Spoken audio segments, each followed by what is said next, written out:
Metro ঘ 117044 সাধারণ একটি পাজেরো গাড়ি, কিন্তু এই গাড়ির পেছনের আসনেই লুকিয়ে আছে বাংলাদেশের রাজনীতির ইতিহাসের অন্যতম অন্ধকার এক অধ্যায়।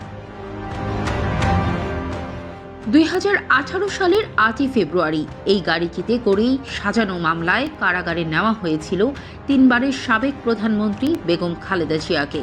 কিন্তু কে ছিলেন সেই গাড়ির সামনের আসনে, কে সেই রহস্যময় নারী?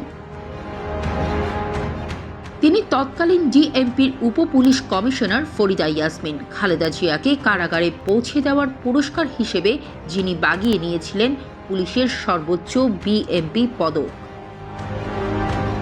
তবে আসল রহস্য কিন্তু এখানে নয়। ক্ষমতার এত বড় পালা বদলের পর হাজারো পরিবর্তন সত্ত্বেও অন্তর্বর্তী সরকারের আমলেও ডিএমপির প্রশাসন বিভাগের চরম গুরুত্বপূর্ণ চাবিটি এখনও কিভাবে এই কর্মকর্তার হাতেই? কে তাকে রক্ষা করছে? কারন্তরীণ সাবেক ডিএমপি কমিশনার আসাদুজ্জামান মিয়ার অত্যন্ত ঘনিষ্ঠ এই কর্মকর্তা ডিএমপিতে বসে কি করছেন? গুঞ্জন উঠেছে পুলিশের অতি গোপনীয় তথ্য নাকি এখনও পাচার হয়ে যাচ্ছে বিদেশে পলাতক ক্ষমতাচ্যুতদের কাছে। শুধু ফরিদা একা নন, তার স্বামী গাইবান্ধার সাঁওতালপল্লীতে গুলিবর্ষণের ঘটনায় বিতর্কিত আরেক পুলিশ কর্মকর্তা আশরাফুল ইসলামও রহস্যজনকভাবে এখনও বহাল তবিয়তে পুলিশ সদর দপ্তরে। বলতেন, আমি ছাত্রলীগ করার নেত্রী, আমার চেয়ার ধরে টানবে কে? সত্যি কি তার চেয়ার আজ পর্যন্ত কেউ স্পর্শ করতে পারল না?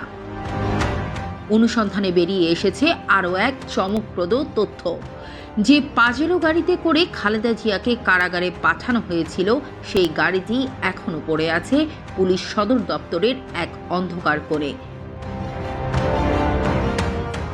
যেখানে কেউ চড়ে না, যা নাকি সাক্ষী হয়ে আছে এক চরম ক্ষমতার দম্ভের।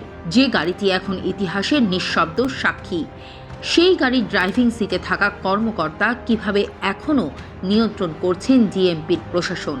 এটি কি শুধুই কোনো সাধারণ পদায়ন, নাকি নেপথ্যে কলকাঠি নাড়ছে কোনো অদৃশ্য হাত?